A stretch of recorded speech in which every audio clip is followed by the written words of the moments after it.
Inside. This 8-year-old game still to this day remains one of my absolute favorites, and I made an analysis video of the game's music and audio some years back that I never really got the confidence to publish, but after all the nice responses to my last video, A Film Composer's Guide to D&D Music, I felt motivated to now also release this one. So here is the music of Inside. Hope you enjoy.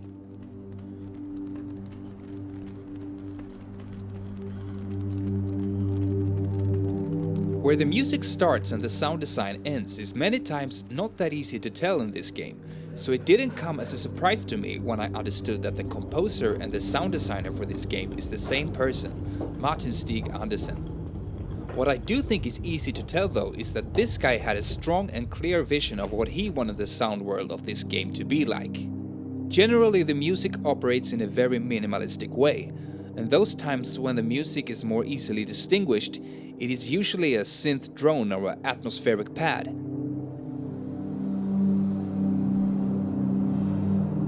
Occasionally, we may also be able to hear pulsating rhythmical patterns in the music.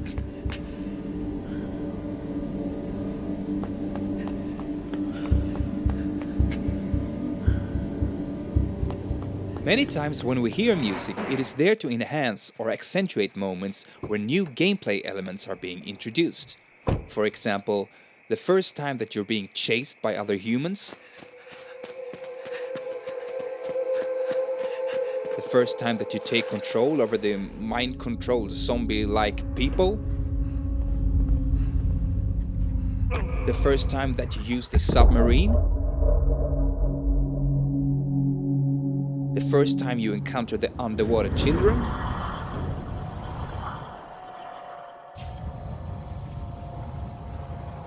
and so on. The music tells us that something interesting is happening or is about to happen. In that way we get more invested and curious, and we keep playing to reveal whatever lies ahead.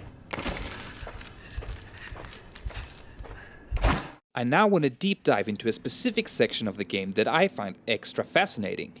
It takes place about halfway through the game. In the section before, we have been running around in a mine gathering these mind-controlled slaves to be able to open a big door. And from the start of this section, we've been able to hear these deep, muffled booms way back in the mix, every 6th second.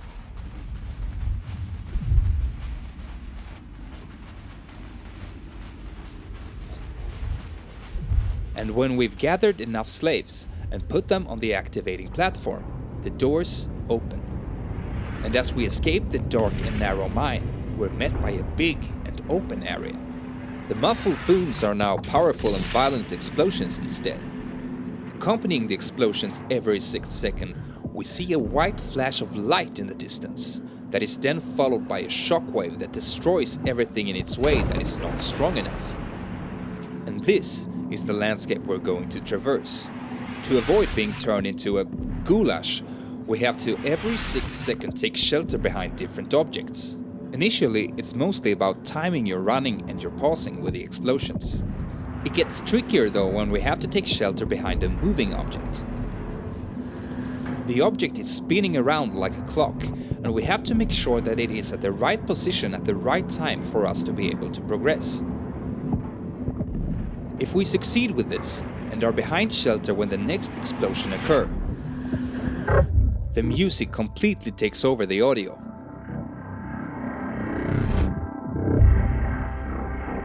It continues in the same BPM as the explosions, but instead of the explosions, we every 6th second hear a synth bass wobble. On top of this, we can also hear a warm synth pad play a major chord. I would say that this is the first and only time in the game that the music gives the player any kind of positive and encouraging vibe. Otherwise, it's mainly about creating a creepy, tense or mysterious vibe. But this is probably the closest thing you will come to a triumphant fanfare in this game. Like a friend holding our hand, the music accompanies us all the way through the rest of this section, till we're finally safe inside a building. Only then does the bass wobble fade away. And as we enter the cranky elevator, so does the pad. The elevator starts moving, and we think we're safe. But when the protecting walls around the elevator suddenly disappear, we once again hear the explosions, and we see the flashing light in the distance. The elevator brakes, and we crash into the water, where we have to swim our way into the next section.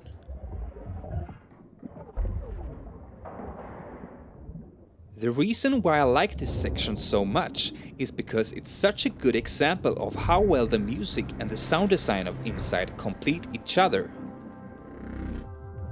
For about 15 minutes, depending on how fast you play, the sound design is building up to this musical moment that in itself becomes a really stark contrast to the events that happen directly after it. The deep muffled booms are like a prelude to the moment when the music actually starts.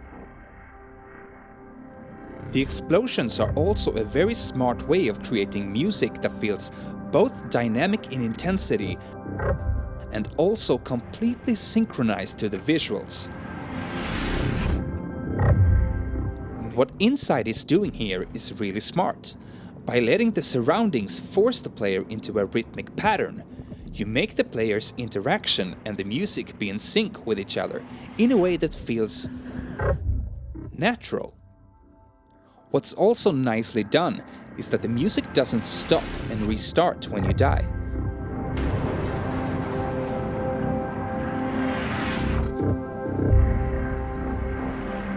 It just continues and keeps going as if nothing has happened. This keeps us in the flow even if we die, and thus we're not as frustrated or irritated when we fail. We are, in other words, in an efficient way encouraged by the music to keep going, to keep trying. This particular feature with music that continues when you die and respawn, Martin Stig Andersen talks about in his GDC talk from 2016. This was something that he felt was missing from Playdeads' previous title, Limbo.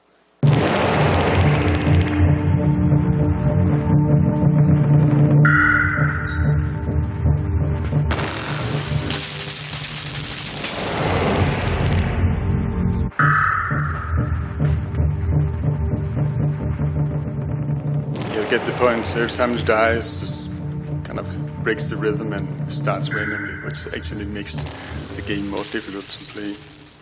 He therefore worked extra hard to make this feature work in Inside the way he had wished it had done in Limbo.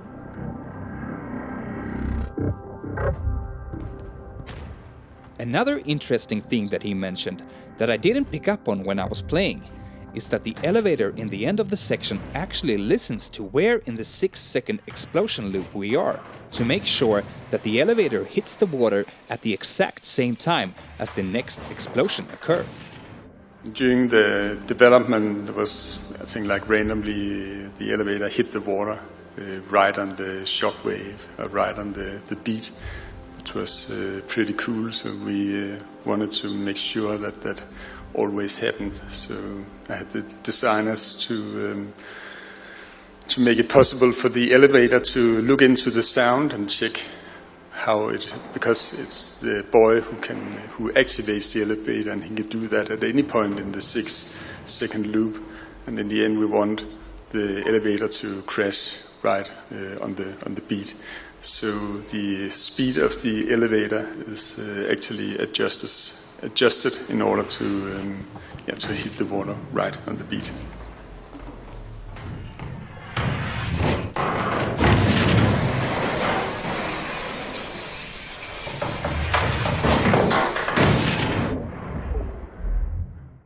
When Inside was nominated for Best Music at the BAFTA Awards in 2017, together with games like Uncharted 4, Abzu and The Last Guardian, I didn't really get it at first. Not because I disliked the music in the game, but because my spontaneous reaction was, but there was barely any music in that game. But after having played the game multiple times after, I must say, I really get it. First of all, There's much more music in the game than I initially thought. It just works subtly and in the background to support the game's mood and narrative. But the main reason this game, in my opinion, deserves its nomination, even though it didn't win, is because the music's functionality and implementation in the game. Few games use their music with such precision as Inside.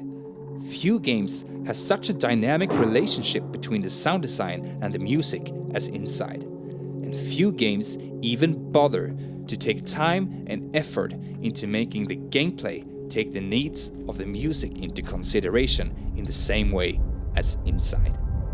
Thanks for watching.